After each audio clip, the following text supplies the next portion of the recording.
Bienvenue sur Musulman en chemin, le podcast qui t'accompagne à cheminer vers Allah, te connaître, t'apprécier pour une vie épanouie ici-bas en préparant l'au-delà. Je suis Amina Zamoun, ingénieure, coach professionnel, étudiante en sciences islamiques et ici ta coach musulmane qui t'aide à prendre soin de toi et de ta foi. Ça te dit ? Alors c'est parti ! Assalamu alaikum wa rahmatullahi wa barakatuh mes sœurs et bienvenue dans l'épisode 28 du podcast Musulman en chemin. Dans cet épisode, je vous propose quelques conseils pour améliorer votre prière, être plus concentré et ressentir, Inch'Allah, plus de bénéfices en faisant votre prière. Et du coup, je vais prendre une posture un peu différente de d'habitude parce que je vais vous donner des conseils ici. Et c'est important pour moi de faire un disclaimer parce qu'à la base, en tant que coach, on ne donne pas de conseils, dans le sens où je ne sais pas ce qui est le mieux pour toi, ma sœur. Par exemple, si tu ne te sens pas très bien, déjà, il n'y a que toi qui peux savoir ce que tu ressens, ce qui fait que tu ne te sens pas bien et ce dont tu as besoin. Peut-être que tu as besoin d'aller marcher et de t'aérer l'esprit, peut-être que tu as besoin d'aller voir des amis, de la famille, peut-être que tu as besoin de pleurer, peut-être que tu as besoin de dormir, peut-être que tu as besoin d'un bon repas. Bref, je pense que vous avez compris, personne ne peut savoir à notre place ce dont on a besoin. Et quand j'en dis personne, bien entendu, je parle d'autres êtres humains. Je parle pas d'Allah. Bien entendu, c'est lui qui sait tout. Je peux prendre le même exemple avec le sport. Je peux pas te dire quel sport faire en fait. C'est toi qui sais si tu vas plutôt apprécier la course à pied, le basket, la marche, le crossfit ou autre. C'est toi qui sais ce qui va te plaire et tu vas le savoir en testant. Et ensuite, si je transpose ça à sa relation à Allah et à la prière, en fait c'est pareil. Parce que avant de comprendre ce dont on a besoin, quel serait le meilleur conseil, le conseil adapté à nous, ça dépend de notre problématique en fait. Et c'est d'ailleurs pour ça que dans l'épisode 26, je vous proposais déjà de commencer par de l'introspection, par apprendre à comprendre nos besoins pour ensuite pouvoir y répondre. Et donc, encore une fois, dans n'importe quel domaine, on est la seule à savoir ce dont on a besoin.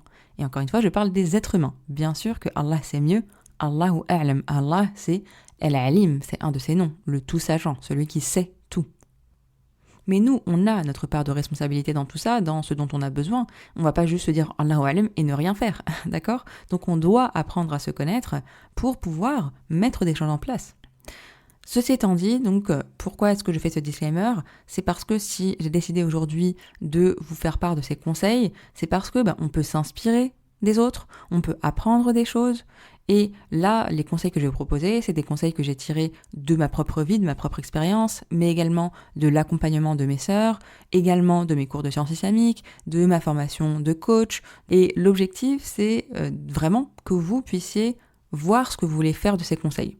Si quelque chose vous parle et que vous avez envie de tester en l'adaptant à vous, bismillah. Si ça vous parle pas, si vous trouvez que le conseil ne vous convient pas, si c'est pas ce dont vous avez besoin, si c'est pas ce dont vous avez besoin tout de suite aussi, parce que c'est ça, eh bien, laissez-le de côté pour l'instant.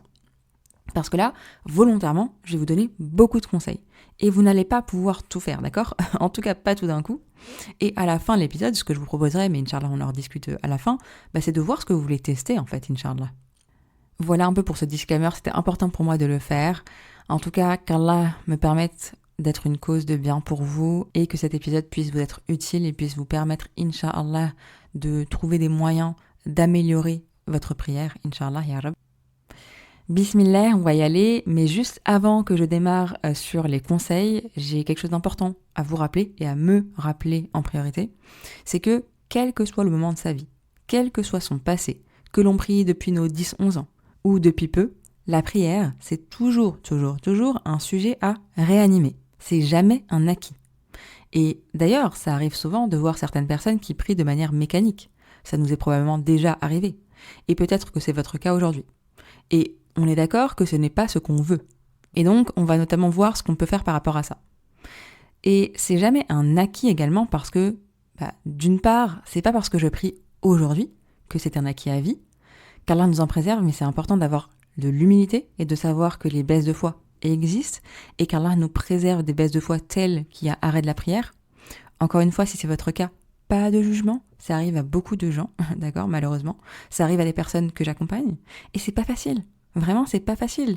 Donc, on va pas se remettre une dose de culpabilité en plus avec du jugement parce que ça n'a absolument aucun intérêt. Par contre, on va travailler dessus, Inch'Allah, parce que c'est trop important, la prière. Deuxième élément important par rapport au fait que ce soit jamais un acquis la prière. On en a déjà parlé dans l'épisode précédent, ou celui d'avant, je sais plus. Mais il y a plusieurs étapes dans la prière. D'abord, la première étape indispensable, c'est je passe de quelqu'un qui ne prie pas à quelqu'un qui prie. Donc, première étape, je prie. Deuxième étape, je prie à l'heure. Troisième étape, je prie encore plus, donc avec les surérogatoires. Et quatrième étape, je prie avec le cœur. Donc en fait ça c'est un ordre de priorité, notamment pour les 2 premières étapes, d'accord ? C'est d'abord je prie, ensuite je prie à l'heure, et ensuite je vais ajouter plus, et je vais essayer de prier avec le cœur. Mais du coup bien entendu l'objectif c'est de progresser pour prier avec le cœur tout le long, et quel que soit là où on en est dans le processus. Et aujourd'hui, l'objectif de cet épisode, c'est de voir comment est-ce qu'on peut être plus concentré, comment est-ce qu'on peut améliorer sa prière. Donc, je vais pas faire un topo pour les personnes qui ne prient pas encore ou pas assez régulièrement, parce que l'épisode serait beaucoup, beaucoup trop long. Et encore une fois que le sujet de l'épisode d'aujourd'hui, c'est la concentration dans sa prière. Et peut-être que je ferai du coup un épisode sur le sujet de l'arrêt de la prière, de comment est-ce que je fais pour recommencer, etc., comment est-ce que je fais pour être régulière, si c'est un besoin que vous me faites remonter. Mais juste pour pas vous laisser en plan pour celles qui sont dans cette situation, pour vous donner quelques pistes de réflexion, déjà la première chose, c'est de se demander qu'est-ce qui fait que je ne prie pas, ou pas régulièrement, et de travailler sur ça. Je sais que c'est tout bête ce que je vous propose là comme question, mais en fait c'est une question qui est indispensable, qu'on n'ose pas forcément se poser, ou alors on va se trouver plein d'excuses, mais vraiment la base c'est de se poser cette question, d'être honnête sur le sujet, sinon comment est-ce qu'on peut avancer ? Donc vraiment moi sur ça je vous invite à prendre un carnet et un stylo et noter tout ce qui vous vient à l'esprit en étant la plus honnête possible envers vous-même, et ensuite de pouvoir travailler dessus. Et je peux pas vraiment vous donner plus d'indications là, en tout cas dans cet épisode, parce que vous voyez que ça va être, les réponses vont être spécifiques à chacune, même si bien sûr il y a des choses qui reviennent régulièrement, d'où le fait que je pourrais peut-être faire un épisode. Mais voilà, en tout cas, on commence par être honnête envers soi-même, on demande à Allah de nous faciliter, et j'invite toutes les auditrices du podcast là à invoquer pour toutes les sœurs et les frères aussi, qui ont des difficultés dans la prière, et qu'Allah nous permette de nous rapprocher de lui, de nous accrocher à notre prière, qui est vraiment quelque chose de très important, on l'a vu dans les épisodes précédents. Amin ya Rab. Maintenant, on peut commencer, Inch'Allah, sur le sujet de la concentration dans la prière, le fait de pouvoir, Inch'Allah, améliorer sa prière. Et déjà, quand on veut travailler sur ça, c'est qu'on veut travailler sur sa relation à Allah. Et j'ai envie de commencer par vous dire que c'est quand même un très bon signe, n'est-ce pas ? Donc, Alhamdulillah, vraiment, on peut commencer par être reconnaissante envers Allah, parce que franchement, si vous m'écoutez, Alhamdulillah. Et je dis pas du tout ça pour me lancer des fleurs, ça se trouve l'épisode ne vous sera d'aucune utilité. Et qu'Allah me permette d'être au moins une petite cause de rappel au minimum. Mais en tout cas, je dis pas ça encore une fois pour me jeter les fleurs, juste là vous êtes en train d'écouter un épisode parce que vous avez envie d'améliorer votre prière, parce que vous avez envie de vous rapprocher d'Allah. Et rien que pour ça, mais Alhamdulillah. Voilà, ça c'était la première chose. Maintenant, première étape dans le processus que je vous invite à faire ensemble, la première étape, c'est de revoir son intention, bien entendu. Pourquoi est-ce que je prie ? On le sait, nos actions, nos actes ne valent que par l'intention, donc on commence toujours par se redemander pourquoi est-ce que je prie. Et ça, en vrai, ça va être un indispensable, re-questionner son intention, c'est un indispensable sur tous les sujets, notamment là, on parle de la prière, tout le temps en fait. Parce que là, est-ce que je suis en train de prier pour bien me faire voir des autres, pour dire waouh, celle-là elle prie super bien, elle prie lentement, waouh, elle a l'air super connectée. J'abuse, mais voilà. Ou est-ce que je prie vraiment pour Allah, tout simplement, pour me nourrir, pour me connecter à lui ? Je vous laisse développer et mettre vos mots dessus sur pourquoi est-ce que je prie. Donc ça, c'est la première étape. En sachant également, donc dans cette première étape, je vais ajouter également tout le travail sur sa relation à la prière qu'on a commencé à faire dans les épisodes précédents. Donc je vous invite vraiment à écouter les épisodes précédents si ce n'est pas déjà fait, pour déjà, dans l'épisode 26, faire le point sur où j'en suis, d'accord, dans ma relation à la prière. Dans l'épisode précédent, donc le 27, voir comment est-ce que je peux changer mon état d'esprit par rapport à la prière, ma vision de la prière. Et vraiment, ça, c'est des prérequis en fait. C'est d'ailleurs pour ça que je mets les épisodes dans un ordre précis, n'est-ce pas ? Surtout quand je suis sur une thématique mensuelle, j'essaye de voilà, justement, pour pas vous faire un épisode hyper long avec trop d'infos, et même avec tout ça, il y aurait toujours plus à dire, et ça, c'est la beauté de notre religion aussi, c'est que vraiment, l'apprentissage, il est infini. Même un savant qui connaît énormément de choses, il va continuellement apprendre des choses, et c'est absolument merveilleux et absolument incroyable, alhamdoulilah. Mais donc, je vous invite du coup à écouter les épisodes dans l'ordre précis si c'est possible pour vous. Et du coup, maintenant que ces prérequis ont été faits, Inch'Allah, eh bien, on va enfin pouvoir arriver aux 5 conseils pour améliorer sa concentration dans sa prière. Donc, bismillah, donc on arrive à cette deuxième étape avec les conseils. Comment est-ce qu'on fait pour avoir une prière de qualité, où on est concentré? Eh bien, le premier conseil que je vous propose, c'est de vider son sac avant de démarrer la prière. Et oui, parce qu'un élément qui fait qu'on n'est pas concentré en prière, c'est toutes les pensées qui nous viennent à l'esprit, que ce soit des choses très profondes qui nous tracassent, ou alors le fameux « qu'est-ce que je vais faire à manger ce soir ?» Et sérieusement, est-ce qu'il n'y a pas un meilleur moment pour se demander ça? On est d'accord que si. Mais le truc, c'est que si votre cerveau il est plein à craquer, et que vous ne le laissez pas s'exprimer, que vous ne vous écoutez pas, et bien en fait votre cerveau il va chercher à s'exprimer dès qu'il en aura la possibilité.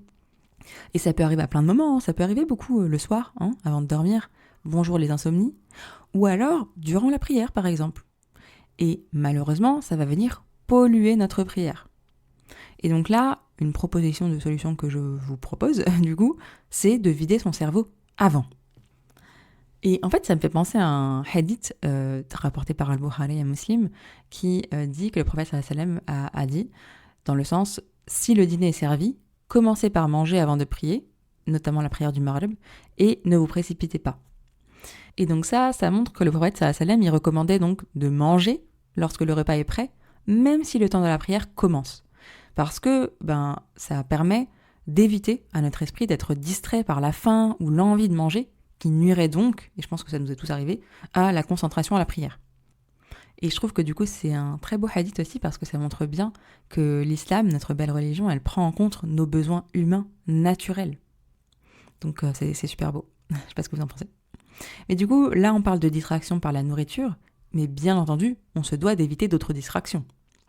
Et donc personnellement, quelque chose que je fais et que je recommande, c'est le flow de pensée, le journaling, qui est vraiment mon meilleur allié par rapport à la concentration et par rapport à plein d'autres choses, d'accord, qui permettent justement, avant la prière, si je vois que mon esprit est plein, etc., de prendre une feuille en papier, de noter un peu ce qu'il y a dans ma tête, pour le poser sur papier, d'avoir pris un temps pour m'écouter, et ensuite pouvoir faire ma prière de manière plus sereine, et pas me dire « Attends, mais il y a aussi ça, mais il y a aussi ci, mais il y a aussi ça que je dois faire », ou alors pas avoir toutes mes pensées qui fusent par rapport à des sujets qui me tracassent, et vraiment juste me prendre un temps pour m'écouter, ça peut être juste 2-3 minutes, 5 minutes max, pour juste noter tout ça, me sentir un peu plus apaisé, libéré, et ensuite faire ma prière de manière plus concentrée. Et d'ailleurs, pour info, quand je parle de journaling, de flot de pensée, ça n'empêche pas, durant son flot de pensée, de parler à Allah. Moi, ça m'arrive en fait d'écrire et en fait de me rendre compte à un moment que je suis en train de parler à Allah et de faire des invocations et autres. Et quand je fais ça, ce qui est marrant, c'est que ça me permet par la suite, durant ma prière, d'avoir des invocations claires en fait et de faire mes invocations en conscience durant ma prière. Avec notamment ce qui sera ressorti du journaling, parce que si je vois qu'il y a quelque chose qui me tracasse dans ma vie en ce moment, etc., je peux demander à Allah de m'aider en fait sur ça. Si je vois que je manque de temps sur certains projets ou autres, que j'ai besoin de baraka dans mon temps, je vais aller demander à Allah de mettre de la baraka dans mon temps et de me permettre d'avancer sur des projets qui lui plaisent et qui le satisfont. Donc bref, là je vous donne juste quelques exemples de ce qu'il est possible de faire. Mais globalement, vous voyez, le journaling, là je vous en parle, journaling flow de pensée. Moi j'aime bien dire flow de pensée parce que c'est vraiment le fait de juste laisser libre cours à ses pensées. J'en parlais déjà dans l'épisode 2 de mémoire du podcast. N'hésitez pas à l'écouter, c'est un épisode pilier, je pense, de ce podcast sur le travail sur soi.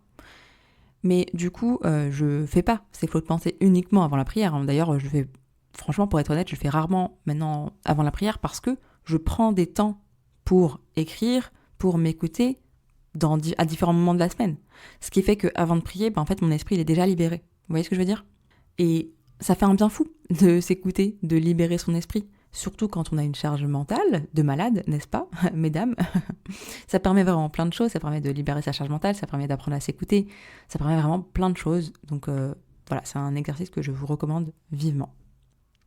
Bien entendu, même si on fait cet exercice, ça n'empêchera pas d'autres pensées de popper dans notre tête. C'est pas parce que je fais cet exercice que finalement je fais ma prière à 100% concentrée. Et vous allez voir, on en reparlera dans un des autres conseils juste après. Deuxième conseil que je vous propose, c'est de faire de la prière, de ce moment où on va prier, un moment absolument exceptionnel. Exceptionnel, incroyable. Parce que ça l'est. La salette, c'est notre rendez-vous avec notre Rabb. Je ne sais pas si vous vous rendez compte, mais notre Rabb, c'est l'être le plus important au monde. que dis-je, de l'univers, et même des univers. Et on a un tête-à-tête avec lui. Mais c'est pas absolument incroyable? Allah, il nous accorde des moments en tête-à-tête avec lui. Enfin, je veux dire, c'est... Je sais pas si vous imaginez. Si juste on s'imagine avoir un rendez-vous avec quelqu'un qu'on apprécie énormément, avec quelqu'un qu'on admire même, des fois on se dit waouh, c'est absolument incroyable. Mais imaginez notre Rabb, notre créateur. Je sais pas si vous imaginez, si on en prend assez conscience. Et donc, ce que je vous invite à faire, c'est de prendre conscience de ça et de pas hésiter à faire en sorte que ce moment soit incroyable en fait. Déjà, de pas hésiter à prendre le temps de faire nos ablutions en pensant à lui, à ce rendez-vous. Et durant les ablutions, on peut également prendre le temps de sentir l'eau couler sur nos membres, et avec cette eau qui coule, les péchés qui s'en vont avec. Les péchés mineurs, bien entendu, dans un hadith rapporté par Muslim, je vous invite à aller le lire. Mais donc déjà, c'est absolument incroyable, je fais mes ablutions, je me prépare à la prière, et mes péchés mineurs coulent avec l'eau. Enfin, je veux dire, c'est très beau. Ensuite, on n'hésite pas à s'apprêter, parce que on est d'accord que quand on a des rendez-vous avec d'autres personnes qu'on juge importantes, nos rendez-vous professionnels par exemple, avec d'autres êtres humains, on s'apprête, d'accord, on se met bien. Et pas pour Allah. C'est pas normal, on est d'accord. Et donc on peut aller à ce rendez-vous de manière apprêtée, d'accord? Je peux mettre du parfum si je prie à la maison, ou sur mon tapis de prière par exemple. Si on peut faire aussi de la prière un événement familial, faire l'événement en famille, etc. Bref, en fait, là, c'est des idées comme ça que je mets ici, mais à chacune de faire de ce moment le sien, à chacune d'en faire un événement absolument incroyable, parce que ça l'est. Et oui, on a à minima 5 rendez-vous absolument incroyables avec notre créateur dans la journée. Ensuite, troisième conseil, c'est un conseil qui peut paraître assez évident, vous allez voir, et pourtant ça l'est pas. Ce conseil, c'est de faire les choses en conscience. Alors j'ai commencé à vous le dire dans le conseil précédent, par exemple faire ses ablutions en conscience, etc. Et là on va continuer. Et la première partie qui nous permet de faire les choses en conscience, c'est le fait de comprendre ce qu'on dit. Encore une fois, ça semble évident. Si je comprends ce que je dis, c'est pas du tout la même chose que si je récite des versets du Coran ou récite des formules en arabe que je ne comprends pas. Pour la plupart d'entre nous, on n'est pas arabophone, on parle parfois certains dialectes maghrébins, mais les dialectes maghrébins ne sont pas suffisants pour comprendre le Coran. Ça nous aide, déjà, ça nous aide, dans le sens où on ne crache pas sur notre héritage, d'ailleurs, qu'on soit maghrébin ou pas, quel que soit notre pays, le pays d'origine de nos parents ou autre, ou notre pays d'origine, vraiment, on est des êtres humains, c'est Allah qui a créé cette terre. Les langues, les cultures sont vraiment importantes et font partie de l'expérience humaine, et c'est Allah qui a voulu ça comme ça, donc on ne renie pas ses origines ni rien, mais c'est important de se dire que le Coran, il a été révélé en arabe et pas pour rien, et vraiment, maintenant que je suis encore vraiment à mon début d'apprentissage, franchement, pour être honnête avec vous, et en même temps je découvre je comprends pourquoi Allah, c'est ce que je vous ai dit je crois dans d'autres épisodes, je comprends pourquoi Allah a choisi l'arabe. Parce que vraiment, le champ lexical en arabe, c'est absolument incroyable. Et donc, c'est important pour nous d'apprendre l'arabe. Alors bien sûr, on y va chacune un pas après l'autre. Mais par exemple, ça peut être commencer par comprendre Surat al-Fatiha. Parce que Surat al-Fatiha, on l'a dit au moins 17 fois par jour. D'accord ? 17 fois par jour, dans les 5 prières. D'ailleurs, sans Surat al-Fatiha, une unité de prière n'est pas valide. C'est pour dire l'importance de Surat al-Fatiha. Et c'est quelque chose que j'ai déjà répété dans notre épisode, mais une fois qu'on dit Bismillahirrahmanirrahim, on a cette ayah magnifique de Surat al-Fatiha qui est Alhamdulillahi Rabbil Alamin. Et on commence par de la gratitude. Et c'est important d'avoir ça en tête, en fait. C'est hyper important d'avoir ça en tête. Et je vous invite à écouter les 2 épisodes sur le sujet parce que je ne vais pas refaire d'un épisode en un. Donc, de ne pas hésiter à comprendre un peu tout ça. Et on y va un pas après l'autre. Après, ça peut être de comprendre la ayah suivante. Et ensuite, ça peut être de comprendre ce qu'on dit au sujoud, donc en prosternation. En tout cas, de juste commencer quelque part, en fait. On comprend une chose, et ensuite une autre, et ensuite on rajoute une autre, mais vraiment un pas après l'autre. Et bien entendu, la traduction, ça aide, mais pas que. Le contexte de révélation aide énormément à comprendre les sourates. Vraiment, c'est absolument incroyable de comprendre quand est-ce quand est-ce qu'a été révélé ce verset, pourquoi, quel enseignement ça a permis, parce que du coup, c'est quand on va avoir conscience de tout ça, que quand on va réciter le Coran, ça aura sens en fait pour nous. Vraiment, ça aura sens. Donc là, je ne peux que vous inviter à apprendre. Bon, déjà, on peut commencer par lire, d'accord, la traduction, les exégèses, apprendre des cours de Coran, de sciences islamiques, parce qu'encore une fois, la sira du prophète, donc la vie du prophète, sallallahu alayhi wa sallam, ça aide. La morale islamique, ça aide. La méditation, ça aide. Bref, tous les sujets qu'on apprend en cours de sciences islamiques, ça aide. Donc, vraiment, apprenons notre religion. Et ça paraît logique. Comment est-ce qu'on peut espérer vivre pleinement la prière si on ne comprend pas notre religion pleinement? C'est compliqué. Mais bon, un pas après l'autre, d'accord? Vraiment un pas après l'autre, mes sœurs. On ne peut pas avancer plus vite que ce qu'Allah veut de nous, d'accord? CF l'épisode J'ai pas le temps sur le sujet. Et prenons le temps d'apprécier, à chaque fois qu'on découvre quelque chose, de l'apprécier, d'avoir de la gratitude pour ça, et on continue, Inch'Allah.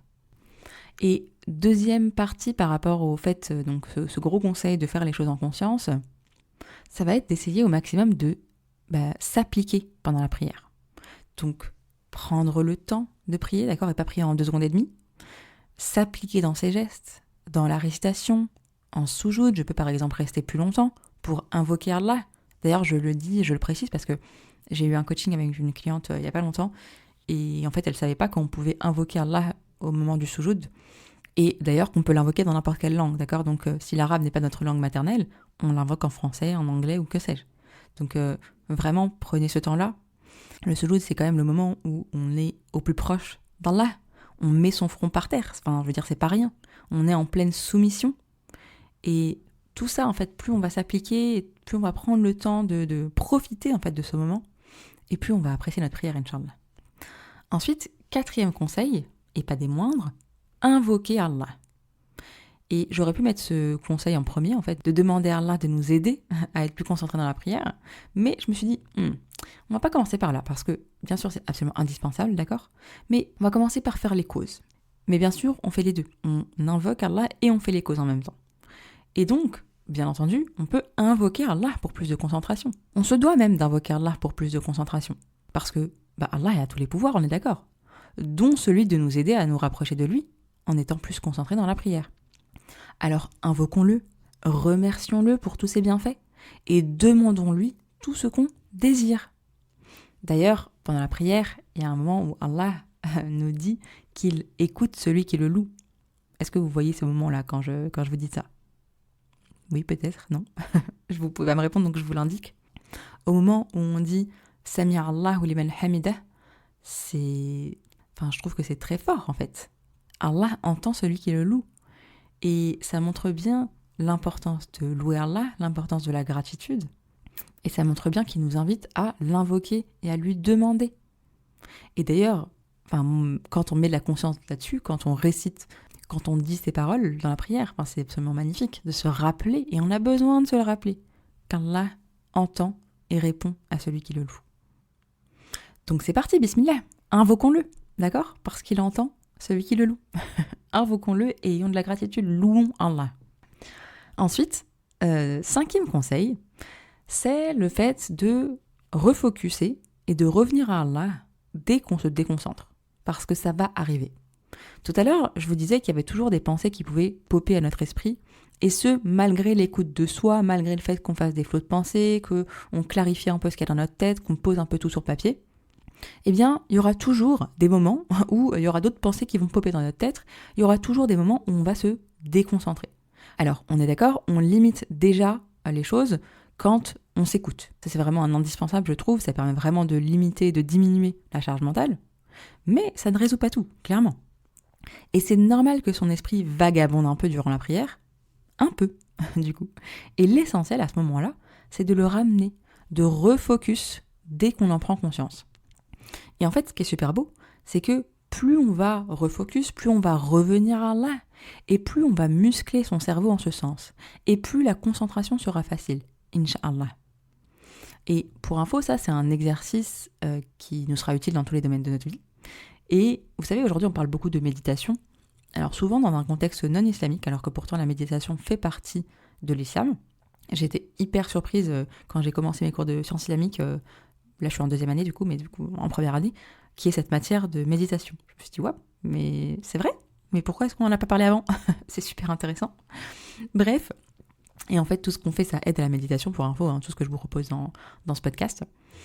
Et En fait, si je prends, juste, vous savez, la méditation, ce à quoi on pense quand on pense méditation, les personnes qui méditent, qui essaient de penser à rien, à chasser leurs pensées, à se concentrer, en fait, et bien pour info, c'est pas nouveau.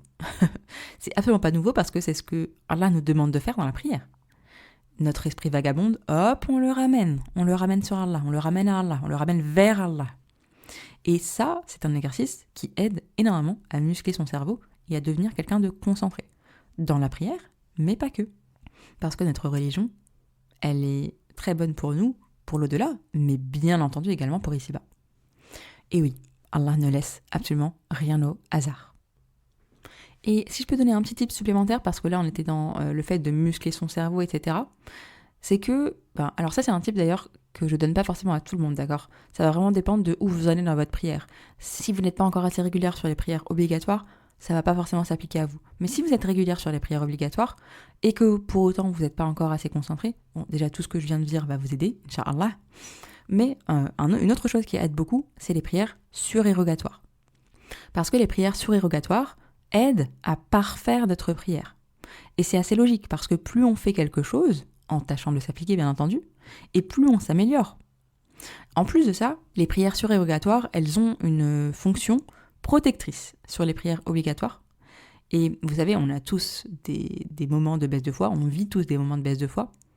Et le truc, c'est que si à ce moment-là, je vis une baisse de foi, et que dans ma prière, je fais que des obligatoires, et bien le risque, c'est de louper une obligation pendant ce moment de baisse de foi.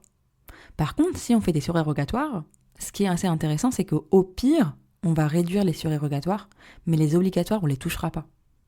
Et je trouve que c'est hyper fort. En tout cas, moi, quand on m'a donné ce conseil, je me suis dit, mais waouh, mais ouais, c'est absolument incroyable. Et franchement, ça m'a motivée à ajouter des surérogatoires à l'époque. Donc vraiment, je peux que vous inviter à le faire.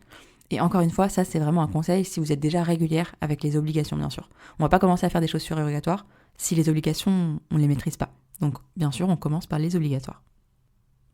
Voilà un petit peu pour les conseils que j'avais envie de vous donner. Et j'en ai aussi un dernier bonus.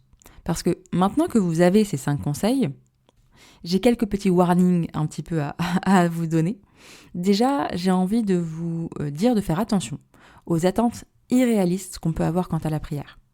Par exemple, je commence ma prière et j'attends immédiatement une connexion absolument incroyable, un miracle même.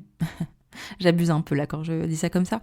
Mais en fait, dans n'importe quelle relation, déjà d'un humain à un autre, la confiance, la relation, c'est quelque chose qui se crée. C'est pas quelque chose qui va se faire d'un coup, d'accord ? On en a déjà parlé dans les épisodes sur la confiance en soi, la confiance en Allah. La confiance, c'est quelque chose qui prend du temps à se créer. Et je sais pas, moi, c'est pas comme si vous allez dans la rue, vous allez croiser quelqu'un, une femme que vous connaissez pas, et vous dites, vas-y, je veux que tu sois ma meilleure amie, et raconte-moi tout ce qu'il y a dans ta vie, etc. Mais jamais de la vie, ça va se passer comme ça. Vous n'oseriez jamais faire ça de toute manière, ça serait bizarre, on est d'accord ?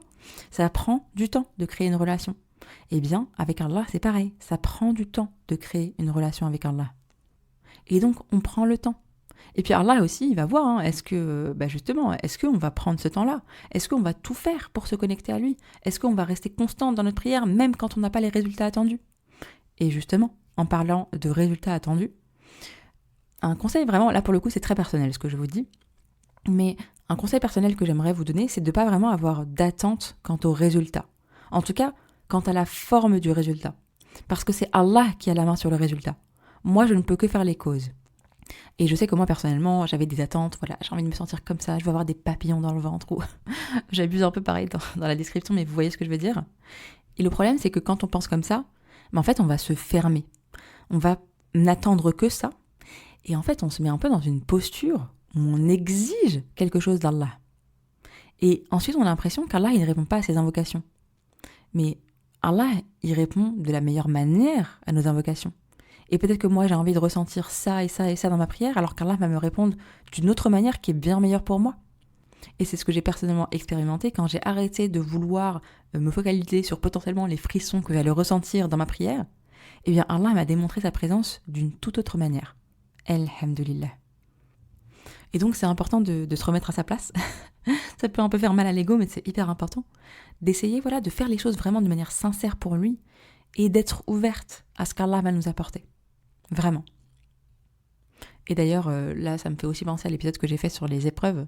Vous savez, parce que là je viens de parler du fait que Allah ne répond pas forcément à nos invocations, et si vous avez cette pensée-là, n'hésitez pas à écouter l'épisode sur les épreuves. J'ai plus le numéro en tête parce que j'avais pas prévu de parler de ça dans cet épisode. Bref. Maintenant que tout ça c'est dit, en fait, ce que je vous propose, c'est de prendre un temps, entre vous et vous, pour noter ce avec quoi vous repartez de cet épisode. Est-ce qu'il y a des choses dont vous n'avez pas forcément conscience ? Est-ce qu'il y a des choses dont vous avez conscience et c'était un bon rappel ? Est-ce qu'il y a des choses qui vous interpellent ? Est-ce que ça vous fait penser à d'autres choses que vous avez envie de tester ? Et globalement, de voir qu'est-ce que vous avez envie de mettre en place pour améliorer, Inch'Allah, votre prière.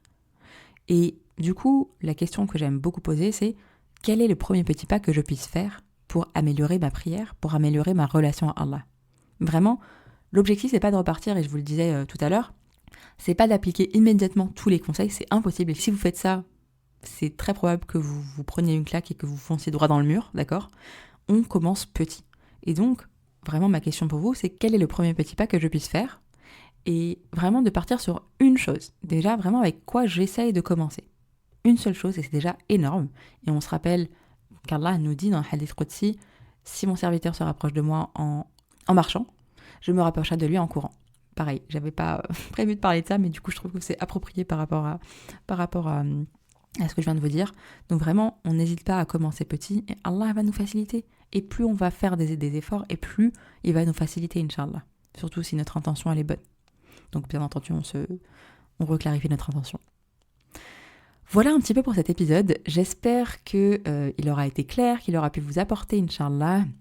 N'hésitez pas à le partager autour de vous si vous pensez que ça peut être utile à des sœurs, que ce soit à des sœurs en direct, que ce soit sur les réseaux, vraiment faites comme vous voulez, n'hésitez pas à le partager parce que je pense que c'est des conseils, des informations qu'on se doit de toutes avoir. Là, ce mois-ci, on parle d'un sujet qui est quand même fondamental, c'est un des 5 piliers de l'islam, donc vraiment n'hésitez pas à le partager.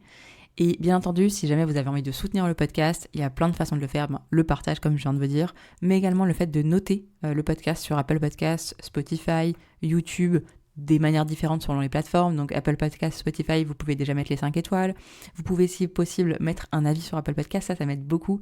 Et honnêtement, ça me fait vraiment plaisir quand je lis un nouvel avis parce que je vois la portée en fait de ce podcast et je me rends pas forcément compte. Et ça me permet aussi de me dire que je continue, même si bien entendu, je fais avant tout ça pour Allah. Mais c'est vrai que ça motive, d'accord ? On se doit d'être un bien les unes pour les autres.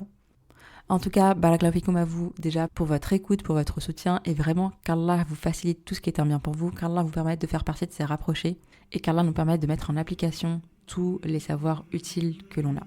Amin ya Rab. Merci d'avoir écouté cet épisode jusqu'au bout. Si c'est le cas, j'imagine qu'il l'a apporté. Et dans ce cas, n'hésite surtout pas à le partager autour de toi. C'est un vrai cercle vertueux de Hasanet. Et bien entendu, si ce n'est pas déjà fait, n'hésite pas à laisser un avis accompagné de 5 étoiles sur la plateforme de ton choix.